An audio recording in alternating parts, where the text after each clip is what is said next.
नमस्कार. ॲग्रोनमध्ये आपल्या सगळ्यांचं पुन्हा एकदा स्वागत. आता आपण खरीपाची पेरणी करतोय. नवीन हंगामाची आपल्या सगळ्यांना आशा आहे. परंतु मागील वर्षभरात जागतिक पातळीवरच जे काही अनिश्चित परिस्थिती निर्माण झाली आहे, त्यामुळं आपल्या शेतीमालाच्या बाजारात देखील काहीशी अनिश्चित परिस्थिती निर्माण झाली आहे. यापासून आतापर्यंत भारत थोडासा अलिप्त होता. परंतु अमेरिकेने जाहीर केलेलं व्यापार युद्ध असेल, भारत आणि पाकिस्तान यांच्यामध्ये सुरू झालेलं टेन्शन असेल किंवा भारत आणि बांगलादेश यांच्यामध्ये ताणलेले संबंध असतील. याचा थेट परिणाम आपल्या शेतीमालाच्या बाजाराशी देखील आहे.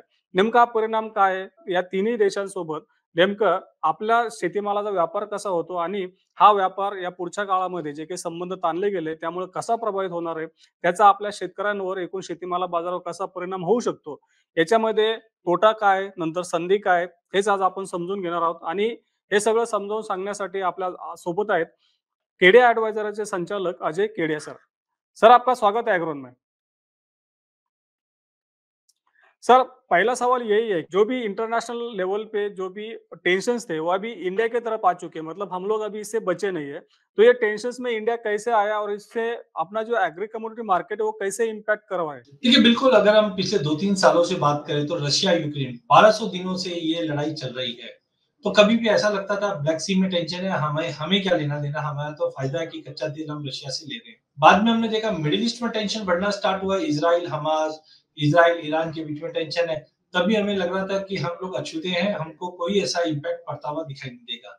बट मई मंथ ऐसा रहा कि हमने अप्रैल के अंदर पाकिस्तान द्वारा जो एक अटैक किया गया था, ये टेररिस्ट अटैक जिसको बोल रहे थे हम, उसके बाद इंडिया ने अपनी बेटी बांधी है और उसके ऊपर एक अच्छा एक्शन लिया है।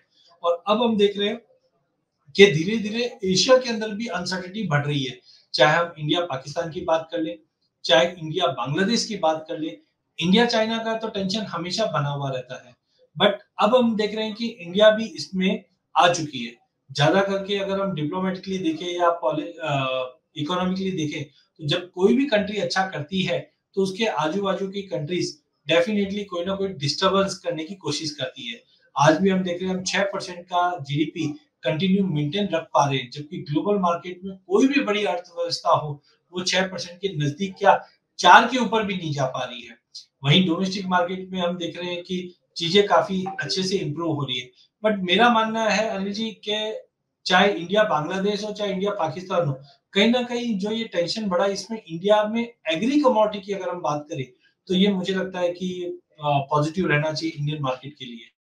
Okay sir. अभी आपने बोला कि ये इंडिया के लिए अच्छा रह सकता है, लेकिन अगर हम लोग देखें तो हमारा ज़्यादा से ज़्यादा कॉटन का एक्सपोर्ट तो बांग्लादेश के लिए जाता है। उसके बाद में हमारा सोयाबीन या फिर सोया मिल भी बांग्लादेश को ज़्यादा से ज़्यादा जाता है, राइस भी जाता है। अभी टेंशन के बाद में ये सब जो एक्सपोर्ट है वो भी हैम्पर हो सकता है, तो इसमें इंडिया को फ़ायदा कैसे हो सकता है?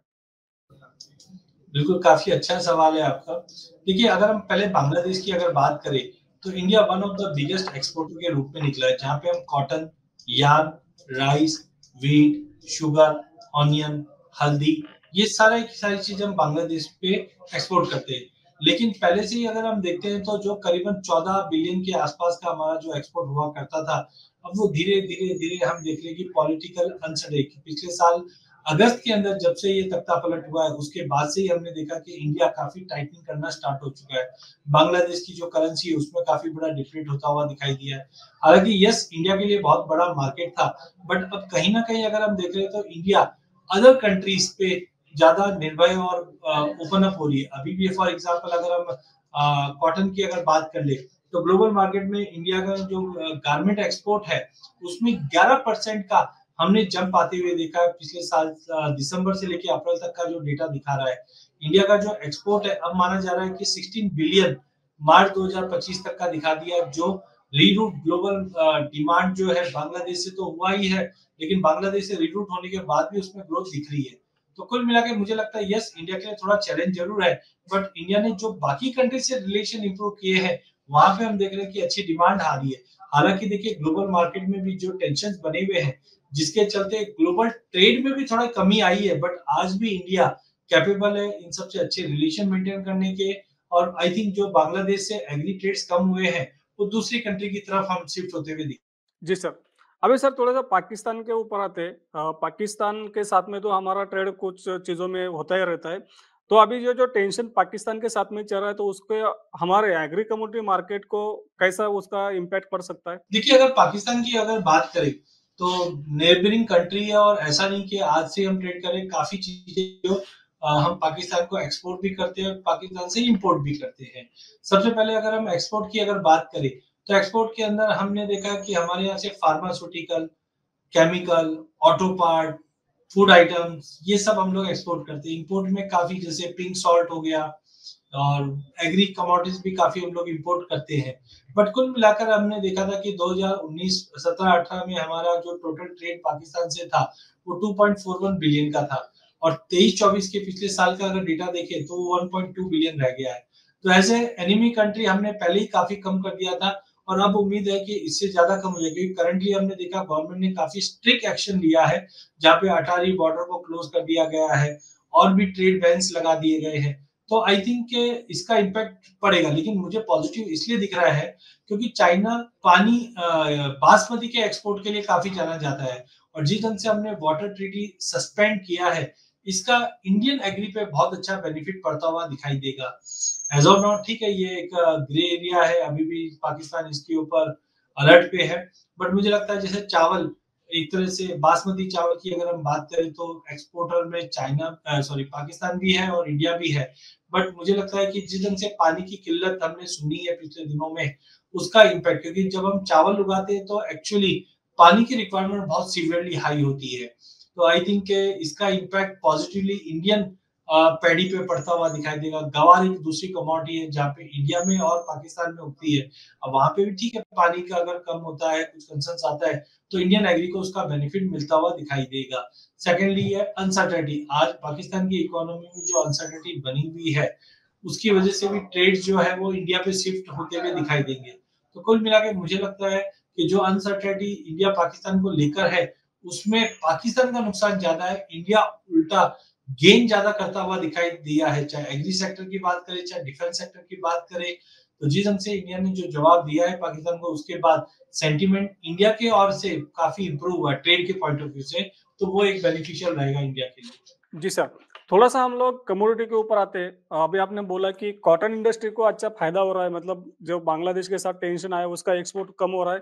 कि इंडिया को मिल रहा है वो आने वाले फ्यूचर में भी कंटिन्यू रह सकता है और इसके लिए हम लोगों को कैसे तैयार होना चाहिए? मतलब फार्मर रहे, इंडस्ट्री रहे या फिर गवर्नमेंट रहे? देखिए, इंडिया को ये दूसरा मौका है।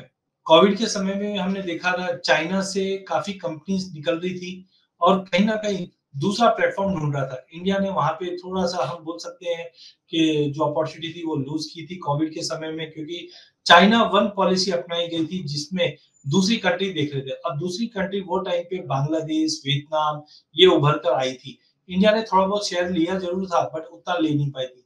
अब जिस ढंग से यूएस ने जो टैरिफ टेंशन क्रिएट कर रखा है या हम बोल सकते हैं टैरिफ का बम जो फोड़ा है, उसके चलते चाइना, वियतनाम, बांग्लादेश इनकी जो टैरिफ रेट्स है वो काफी हाई है एज कम्पेयर टू इंडिया। तो इंडिया अभी भी निगोशिएशन मोड पे है। अगर समझो नॉर्मल टैरिफ लग जाता है तो we will be more competitive.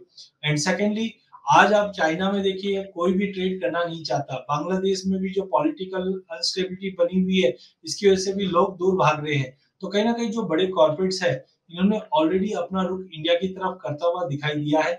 आप अगर लेटेस्ट अगर टेक्सटाइल इंडस्ट्री की बात करें तो आप देखिए चाइना, इंडोनेशिया का जो टेक्सटाइल डिमांड है, वहां पे हमने थोड़ी बहुत दबाव जरूर आते हुए देखा है, लेकिन India as a stable country दिखाई दे रही है। तो आई थिंक आने वाले दिनों में हम देखेंगे जो जो कंपनीज बांग्लादेश में और चाइना में काफी एक्टिव थी या वियतनाम में एक्टिव थी, वो कहीं ना कहीं स्टेबिलिटी ढूंढ रही है और वो इंडिया में दिखाई देगी।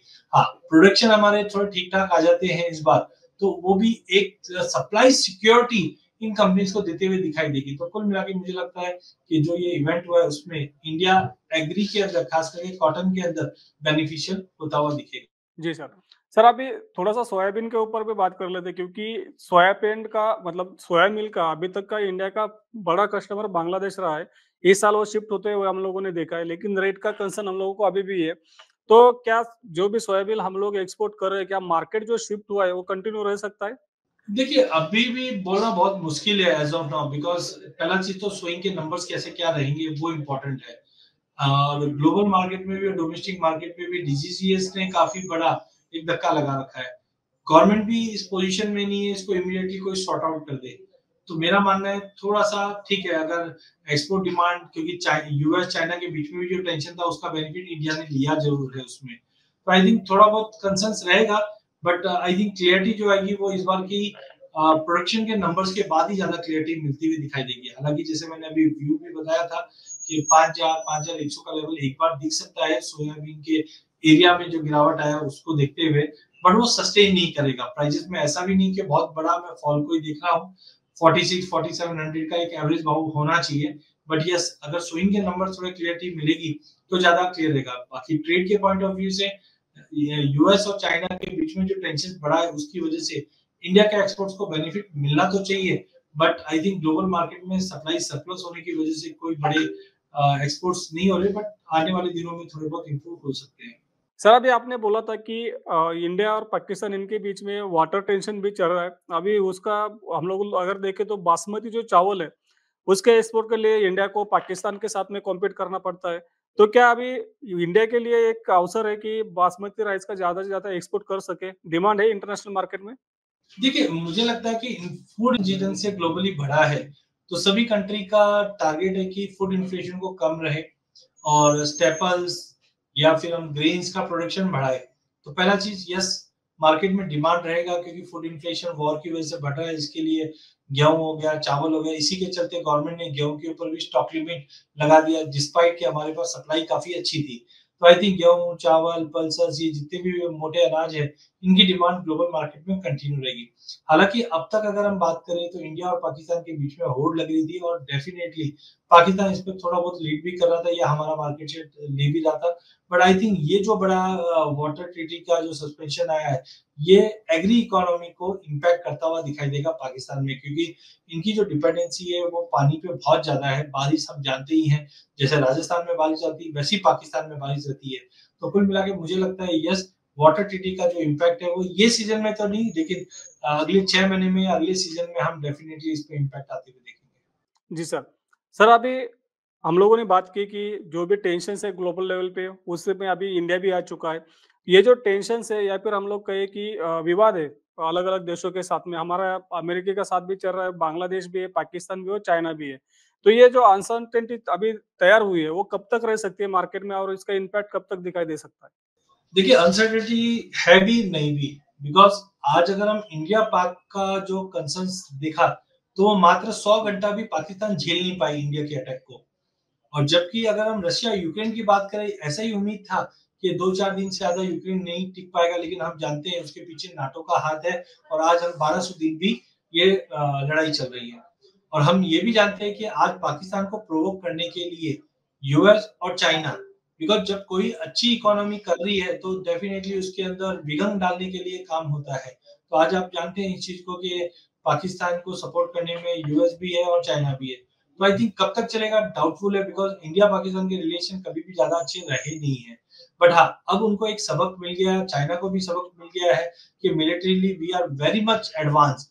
तो आई थिंक आगे जाके भी टेंशन रहेगा जरूर, लेकिन ऐसा नहीं है कि हम वॉर जोन में पहुंच जाए, वैसा सीन मुझे नहीं लगता है। हुँ। अब जो मैसेज दे रहा था वो चले गया है। तो आई थिंक अगर ये कैस्केडिंग कूल ऑफ होता है तो एग्री ट्रेड को बेनिफिट मिलेगा। लेकिन आप ये देखिए, आज पाकिस्तान की जो छवि है ग्लोबल मार्केट में, या बांग्लादेश की जो छवि है, चाइना की जो छवि है, वो ग्लोबल मार्केट में काफी खराब है, जिसके चलते मुझे लगता है इंडिया को एक बड़ा बेनिफिट मिलता हुआ दिखाई देगा, क्योंकि कोई भी ट्रेड करता है तो उसमें एक इमेज भी देखी जाती है। और ठीक है, पाकिस्तान, बांग्लादेश भी अपने वर्क करेंगे, बट आई थिंक ये जो इवेंट हुआ था इंडिया पाक का, इसके बाद इंडिया का जो ट्रेड्स के अंदर दबदबा है वो और बढ़ता हुआ दिखाई दे रहा है मुझे। जी सर, थैंक यू सर। अभी जो ट्रेड का टेंशन चल रहा था उसके ऊपर मतलब किसानों के बहुत सारे सवाल थे कि भाई ये जो कंडीशन है कब तक रहेगी। आपने बहुत अच्छे से क्लैरिटी दे दी है। थैंक यू सर, आपने ये जो टेंशन्स का मुद्दा था बहुत अच्छी तरह से समझाया। धन्यवाद सर। बहुत बहुत धन्यवाद।